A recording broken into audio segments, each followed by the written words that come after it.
Good afternoon dear student. पहले video में अपन ने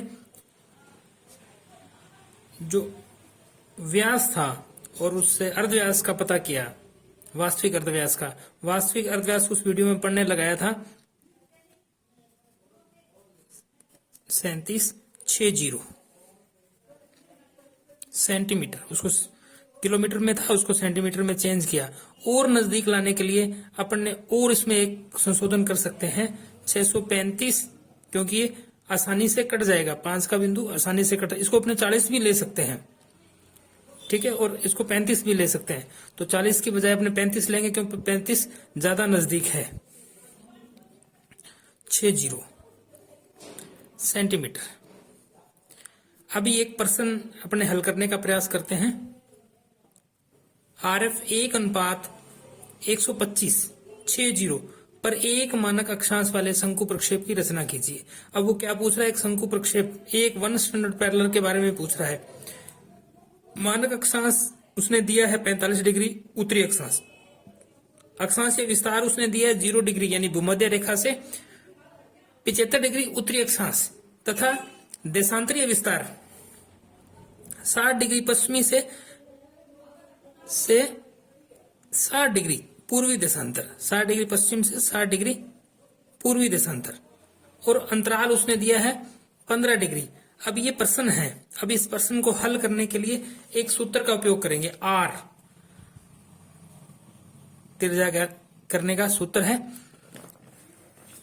R क्या है? पृथ्वी के हटाए गए भाग का अर्धव्यास। इस R का मतलब है, जिसको अपने ज्ञात कर रहे हैं, उसका है पृथ्वी के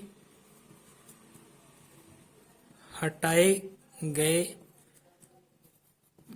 भाग का अर्धव्यास।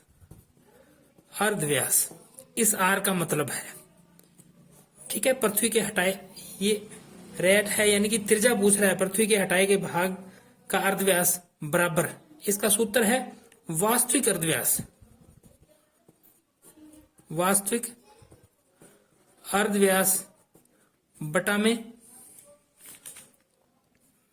दी गई मापनी का हर, दी गई मापनी का हर, ठीक है।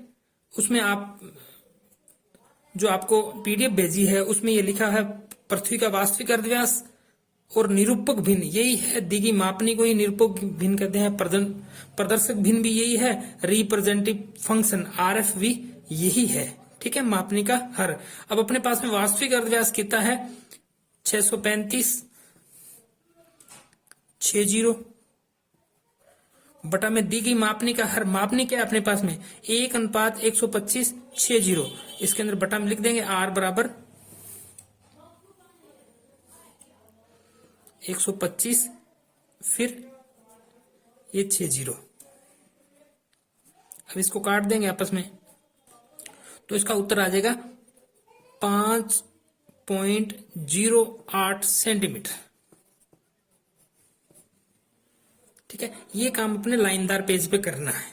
अब 5.8 सेंटीमीटर का इसमें प्रकार भर करके अपने एक गोला बनाएंगे। मान ला मैं निर्धारित ये गोला बनाता हूं, ये मान के चले भी ये मैंने जो गोला बनाया है ये 5.8 सेंटीमीटर, इसमें प्रकार मैंने भरा और इस प्रकार से 5.8 सेंटीमीटर का मैंने ये गोला बना लिया। ये जो त्रिज्या है ये 5.8 सेंटीमीटर की है। इसको मैंने O बिंदु दिया, ठीक है, और इसको मैंने B बिंदु दिया। अब ये 90 डिग्री, ये A बिंदु। अब जैसे जैसा आपको दिया हुआ है मानक अक्षांश आपको 45 डिग्री दिया हुआ है, तो इस OB को आधार बना करके 45 डिग्री का कोण बना देंगे। आपको अंतराल 15 डिग्री का दिया हुआ है, तो 15 डिग्री का कोण बना देंगे। यहां तक आपको सब समझ में आ गई होगी। सर्वप्रथम 15 डिग्री का अंतराल दिया तो 15 डिग्री का कोण बना दिया इस OB को आधार मान करके, और OB को आधार बना करके ही अपने जो मानक अक्षांश दिया है उसका कोण बना दिया। अब जो ये 90 डिग्री वाला है, ये 90 डिग्री वाला कोण है, इसको हम आगे बढ़ाएंगे। ठीक है। और जो अपना स्टैंडर्ड डेविएशन है, स्टैंडर्ड डेविएशन मानक अक्षांश क्या है, 45 डिग्री है। तो इस 45 डिग्री पे चांदे की सहायता से 90 डिग्री का कोण बना देंगे। चांदे या प्रकार की सहायता से 90 डिग्री पे, जहां इसको जो बिंदु इसको काटेगा उसको अपने P अंकित करेंगे,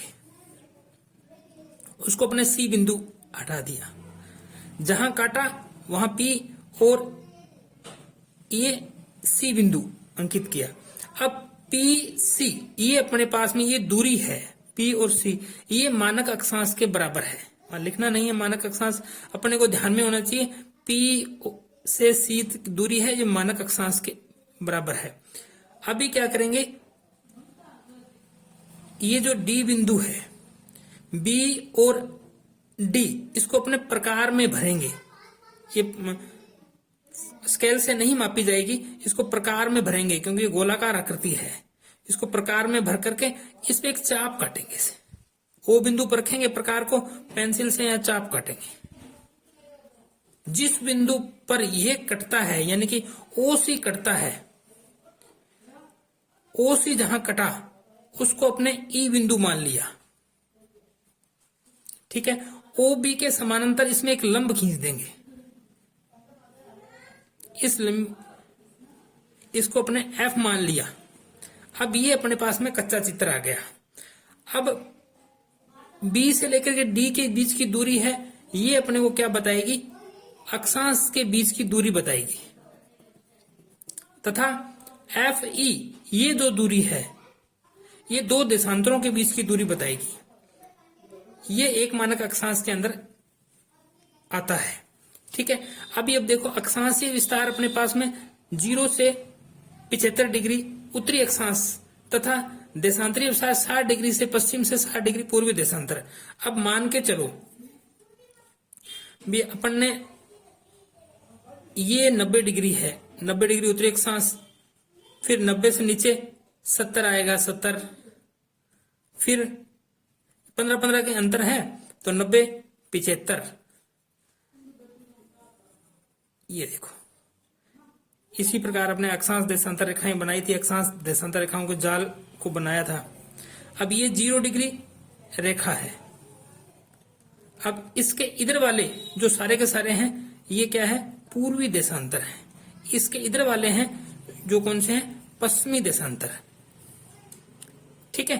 तो अब ये पूछा हुआ है 15 डिग्री का अंतर है, तो ये 0 डिग्री, ये 15, 30, 60 और ये 75, ठीक है। ये 75 यानी कि जैसे जैसे आगे ऐसे बढ़ते जाएंगे 180 पूर्वी देशांतर, 180 पश्चिमी देशांतर हो जाएगा। ये 0 डिग्री से 90 डिग्री तक जाएगा तो 0, 15, 30, 45, 60, 75 इस प्रकार बढ़ता जाएगा। ये अक्षांश है और ये क्या है, देशांतर रेखा है। जो आपने बताया पूर्व से पश्चिम इस प्रकार की लाइन क्या है, अपन ने पूर्व के वीडियो में पढ़ी है, ये क्या है, अक्षांश रेखाएं हैं। ऐसी लाइनें क्या है, देशांतर, खड़ी रेखाएं क्या है, देशांतर रेखाएं हैं, ठीक है। अब ये सारा का सारा कच्चे में करना है, ये समझने के लिए मैंने आपको बताया है, ये इसको पक्के में नहीं करना। अब नए पेज में यानी कि जो अपनी व्हाइट शीट है उसमें पहले हेडिंग लिखेंगे, conical projection with one standard parallel. आप उस फाइल की भी सहायता ले सकते हैं, उसमें हेडिंग नोट की हुई है मैंने। जो PDF सेंड किए हैं उसमें भी हेडिंग लिखी हुई है। तो इसमें सिंपल लिखा हुआ है, तो सिंपल पढ़ने को नहीं लिखना, केवल लिखना conical projection with one standard parallel, ठीक है। और ये भी ध्यान रखना है क्योंकि अपना चित्र बीच में आना चाहिए। अब शीट अपने पास में बड़ी है तो एक कोने पे नहीं बढ़ना चाहिए, बिल्कुल बीच में आना चाहिए। जो ऊपर हेडिंग आप नोट करोगे, हेडिंग भी सही तरीके से आनी चाहिए, ऊपर नीचे आगे पीछे हेडिंग नहीं। जैसे उस फाइल में हेडिंग एकदम सीधी, ये ध्यान रहे। 15 mm वाली से आप लिखोगे, फिर उसके हेडिंग के नीचे लिखोगे RF। जो आपके वो पुरानी फाइल है उसमें लिखा हुआ है RF, उस RF के बाद में वो पक्का चित्र बनाओगे। पक्के चित्र में क्या करोगे, पहले पेंसिल से बनाना है तो एक लाइन अपने बनाएंगे इस प्रकार से, ऊपर वाला P बिंदु मान लिया। अब P और C की जो दूरी है उसमें प्रकार में अपने P और C की दूरी भरेंगे।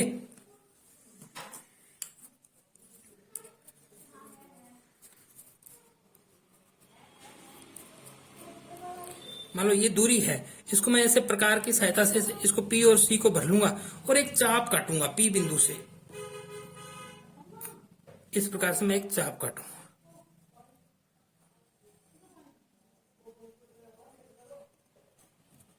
ठीक है, अब ये मान लो मेरा ये चाप कट गया। ये अपना क्या है, स्टैंडर्ड पैरेलल है, मानक अक्षांश है। ठीक है, ये कितने मानक अक्षांश है, तो ये मानक अक्षांश आ जाएगा अपने पास में 45 का। ठीक है, अब इस दूरी के बराबर है, ये दूरी भर करके प्रकार में मैं ऐसे निशान लगा लूंगा। ये 45 है तो ऊपर क्या आएगा 60, ये क्या आएगा 75, ये अपने आप 90 बच जाएगा। ठीक है, ये नीचे जीरो तरफ बढ़ रहा है, तो ये 45 के बाद में 30, ये 15 और ये 0। अब मैं प्रकार की सहायता से ये सारे के सारे गोले इस प्रकार से लगा लूंगा। ये पी बिंदु को रख करके यहाँ प्रकार की नोक और पेंसिल की सहायता से ऐसे काटती हुई रेखाओं ऐसे गोले बना लूंगा।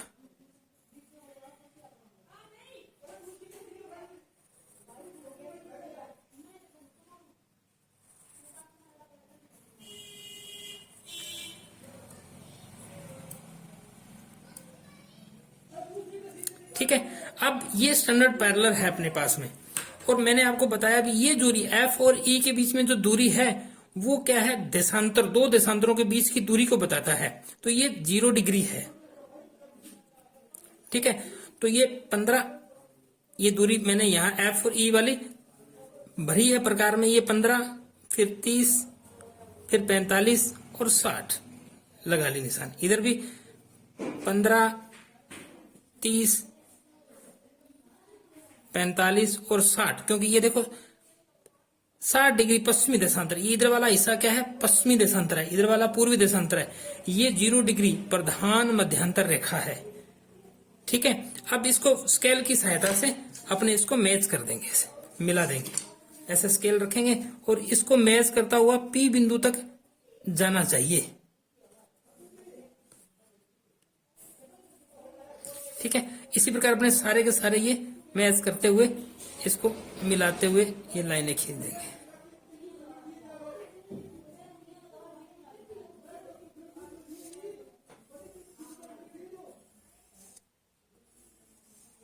ठीक है, और इसके अंदर लिख देंगे ये 90 डिग्री नॉर्थ पोल। ठीक है, ये 75 डिग्री, ये 60 डिग्री, ये 45 डिग्री, 30 डिग्री, 15 डिग्री और 0 डिग्री। ये नॉर्थ है, सब के सब उत्तरी अक्षांश है। ठीक है, अब ये 0 डिग्री, 15 डिग्री, 30 डिग्री, 45 डिग्री और 60 डिग्री, 15 डिग्री, 30 डिग्री, 45 डिग्री और 60 डिग्री। अब ये कौन से पूर्वी देशांतर, तो इनके सबके आगे ई लगा देंगे, ईस्ट। ये पश्चिमी देशांतर, तो ये वेस्ट, डब्ल्यू लगा देंगे इनके साथ में, सबके साथ। ठीक है, तो ये बाकी जो इरेजर से इसको अपने मिटा देंगे। तो ये जो अपना चित्र बनेगा ये अपने व्हाइट पे लगाना है, उस पर लिखना है conical projection with 1 standard parallel R F dot dash लगा के लिखना है 1:125:60। इस प्रकार बनेगा एक मानक अक्षांश वाला शंकु प्रक्षेप। ठीक है, अब इसके बाद में जो आपको फाइल दी है तो उसके अंदर इसकी पहचान दी है, इसका पहचान क्या है, इसके गुणधर्म क्या है। ठीक है, ये सारे के सारे उसके बाद में इसमें नोट करने हैं। ठीक है, आई होप आपको समझ में आया होगा। धन्यवाद।